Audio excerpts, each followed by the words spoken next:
Hello. तो आज का जो टॉपिक है वो है notice of appearance before police officer. कब पुलिस ऑफिसर किसी पर्सन को नोटिस भेज सकते हैं उनके सामने अपीयर होने के लिए किसी और जगह पे जो नोटिस में मेंशन है। ये सीआरपीसी के सेक्शन 41A में मेंशन किया गया है, उसमें डिस्कशन है। 41A है क्या कि जब पुलिस ऑफिसर किसी पर्सन को नोटिस भेजते हैं, कब भेजते हैं? जब किसी पर्सन को सबसेक्शन 1 ऑफ सेक्शन 41 सीआरपीसी में अरेस्ट नहीं करते हैं और अपना रीजन रिकॉर्ड करते हैं कि उस पर्सन को अरेस्ट नहीं कर रहे हैं, तब उस कंडीशन में 41A की नोटिस भेजी जाती है। 41A है क्या, हम देख लेते हैं।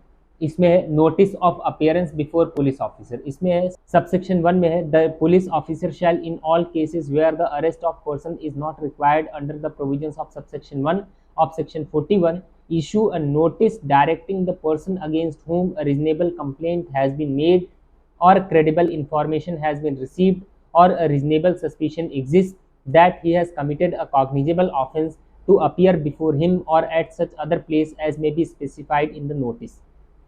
यहाँ पे है कि पुलिस ऑफिसर जिसके अगेंस्ट में क्रेडिबल इंफॉर्मेशन या रीजनेबल कंप्लेंट या रीजनेबल सस्पिशन एग्जिस्ट होता है कि उसने कॉग्निजेबल ऑफेंस कमिट किया हुआ है इनके बेसिस पे और उसको अरेस्ट नहीं कर रहे हैं सेक्शन 41 के सबसेक्शन 1 में, तो पुलिस ऑफिसर 41A की नोटिस भेजेंगे उस पर्सन को अपीयर होने के लिए जहाँ पे वो है या किसी और जगह पे जो नोटिस में मेंशन है।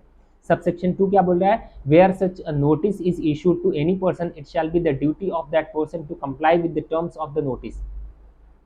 इसमें है कि जब नोटिस भेजी जाएगी 41A की किसी पर्सन को, तो ये उस पर्सन की जिम्मेदारी होगी कि वो उस नोटिस में जो टर्म्स लिखे हुए हैं उनका पालन करे।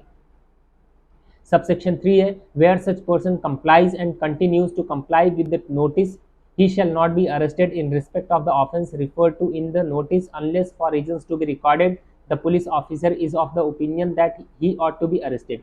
इसमें बोल रहे हैं कि अगर जो पर्सन है जिसको 41A की नोटिस भेजी गई है उसमें जो टर्म्स लिखे हैं, जो कंडीशंस लिखी गई है, उनका वो पालन करता है वो पर्सन और कंटिन्यूसली पालन करता है, तो पुलिस ऑफिसर उसको अरेस्ट नहीं करेंगे। लेकिन अगर उस पुलिस ऑफिसर को लग रहा है कि उसको अरेस्ट करने की ज़रूरत है तो पुलिस ऑफिसर अपना रीजन रिकॉर्ड करेंगे और उसके बाद ही उस पर्सन को अरेस्ट करेंगे।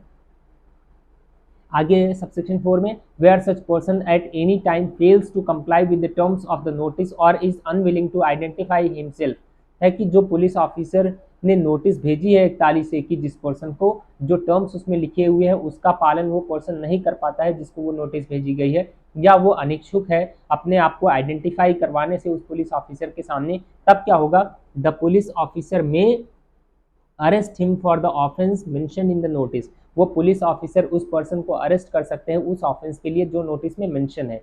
इसमें है कि subject to such orders as may have been passed by a competent court, कि जो कॉम्पिटेंट कोर्ट है अगर उन्होंने कोई ऑर्डर पास किया है तो पुलिस ऑफिसर फिर अरेस्ट नहीं करेंगे उसको, फिर वो ऑर्डर के अकॉर्डिंग चलेंगे, प्रोसीड करेंगे। अदरवाइज कोई कॉम्पिटेंट कोर्ट का ऑर्डर नहीं है तो जो पर्सन है जिसको वो 41A की नोटिस गई है वो अगर उसका पालन नहीं करता है तो उसको अरेस्ट कर लिया जाएगा पुलिस ऑफिसर के द्वारा।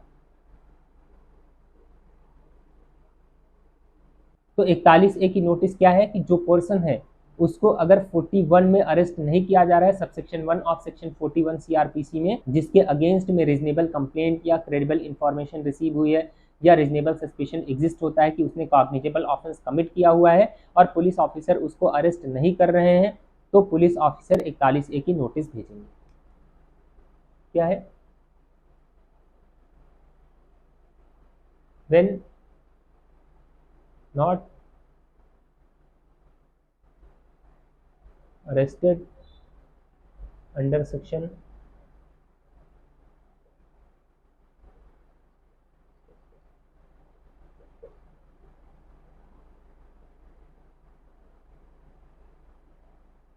although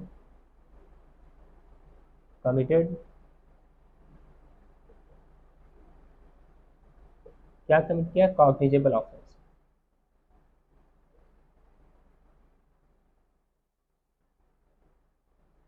कॉग्निजेबल ऑफेंस कमिट किया है लेकिन उसको अरेस्ट करना जरूरी नहीं लग रहा है पुलिस ऑफिसर को, तब 41A की नोटिस भेजी जाएगी। आगे है कि जब 41A की नोटिस भेजी जाएगी जिस पर्सन को, तो उस पर्सन की जिम्मेदारी होगी कि जो टर्म्स उसमें नोटिस में मेंशन है उसका वो पालन करे। और उसी में है कि आगे कि अगर वो पर्सन जिसको 41A की नोटिस भेजी गई है वो उसका पालन करता है, अपीयर होता है पुलिस ऑफिसर के सामने और भी जो टर्म्स लिखे उनका पालन करता है और कंटिन्यूसली पालन करता है, तो पुलिस ऑफिसर उसको अरेस्ट नहीं करेंगे। लेकिन उसके बाद भी अगर उनको लग रहा है कि उसको अरेस्ट करने की जरूरत है तो पुलिस ऑफिसर अपना रीजन रिकॉर्ड करेंगे और उसके बाद ही उस पर्सन को अरेस्ट करेंगे। आगे है सबसेक्शन 4 में कि 41A की नोटिस जब भेजी गई पुलिस ऑफिसर के द्वारा, जिस पर्सन को भेजी गई वो न पुलिस ऑफिसर के सामने अपीयर होता है और न ही जो टर्म्स उसमें मेंशन है उसका पालन करता है, he fails to comply with the terms of the notice. जो नोटिस में टर्म्स लिखे हुए हैं उनका पालन नहीं करता है, वो फेल कर जाता है उनका पालन करने से, तब पुलिस ऑफिसर को पावर है कि उस पर्सन को अरेस्ट कर लेंगे। लेकिन उसी में है subject to order passed by competent court, कि अगर कॉम्पिटेंट कोर्ट ने कोई ऑर्डर पास किया है तो पुलिस ऑफिसर उसके अकॉर्डिंग प्रोसीड करेंगे, न कि अरेस्ट करेंगे। उसमें जो बातें मेंशन है उसके अकॉर्डिंग प्रोसीड करेंगे। लेकिन अगर कॉम्पिटेंट कोर्ट का कोई ऑर्डर नहीं है तो फिर पुलिस ऑफिसर उस पर्सन को अरेस्ट कर सकते हैं जिसको इन्होंने 41A की नोटिस भेजी है और वो उसमें लिखे हुए टर्म्स का पालन नहीं कर पाया, फेल कर गया उसको उसका पालन करने से, तो उस पर्सन को पुलिस ऑफिसर अरेस्ट कर सकते हैं। आगे एक केस है Hema Mishra versus state of UP. तो इसमें क्या बताया गया है कि अगर किसी पर्सन ने कॉग्निजेबल ऑफेंस कमिट किया हुआ है और उसमें सजा 7 साल से कम की या 7 साल तक की सजा है तो रूटीन मैनर में अरेस्ट नहीं किया जाना चाहिए, भले ही उसने कॉग्निजेबल ऑफेंस कमिट किया हुआ है। जो clause B of subsection 1 of section 41 CrPC में मेंशन है टर्म्स, उनका पालन किया जाना चाहिए और उसके बाद ही किसी पर्सन को अरेस्ट किया जाना चाहिए। उसमें क्या है टर्म्स, किसी पर्सन के अगेंस्ट में अगर क्रेडिबल इंफॉर्मेशन रिसीव हुई है, रीजनेबल कंप्लेंट हुआ है या रीजनेबल सस्पिशन एग्जिस्ट करता है कि उसने कॉग्निजेबल ऑफेंस कमिट किया हुआ है और उसके बेसिस पे पुलिस ऑफिसर को लग रहा है कि हाँ उसने कॉग्निजेबल ऑफेंस कमिट किया हुआ है, तब पुलिस ऑफिसर उसको अरेस्ट कर सकते हैं। और उसके बाद उनको लग रहा है कि उस पर्सन को अरेस्ट करना इसलिए जरूरी है जिससे कि फर्दर ऑफेंस ना कमिट हो सके या प्रॉपर इन्वेस्टिगेशन हो सके, उसको अरेस्ट करेंगे तभी प्रॉपर इन्वेस्टिगेशन होगा।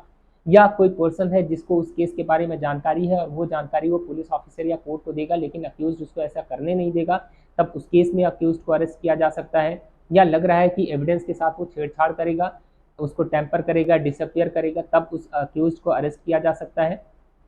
तो इन सब के बेसिस पे ही उस अक्यूज्ड को अरेस्ट किया जा सकता है। तो ये जो कंडीशंस मेंशन है इसके बेसिस पे ही अक्यूज्ड को अरेस्ट किया जाएगा। अदरवाइज पुलिस ऑफिसर अपना रीजन रिकॉर्ड करेंगे कि वो उस पर्सन को क्यों अरेस्ट नहीं कर रहे हैं, अगर करेंगे तो भी रिकॉर्ड करेंगे, नहीं करेंगे तो भी रिकॉर्ड करेंगे। तो जब उस अक्यूज्ड पर्सन को अरेस्ट नहीं करेंगे, अपना रीजन रिकॉर्ड करेंगे, तो यहाँ पे बोल रहे हैं Hema Mishra versus state of UP में कि 41A की जो नोटिस है वो फिर कंपलसरी हो जाएगी कि उस पर्सन को जिसको अरेस्ट नहीं कर रहे उसको 41A की नोटिस दें और उसके बाद ये सभी टर्म्स वगैरह जो मेंशन रहेगी उसका वो जिससे पालन करे।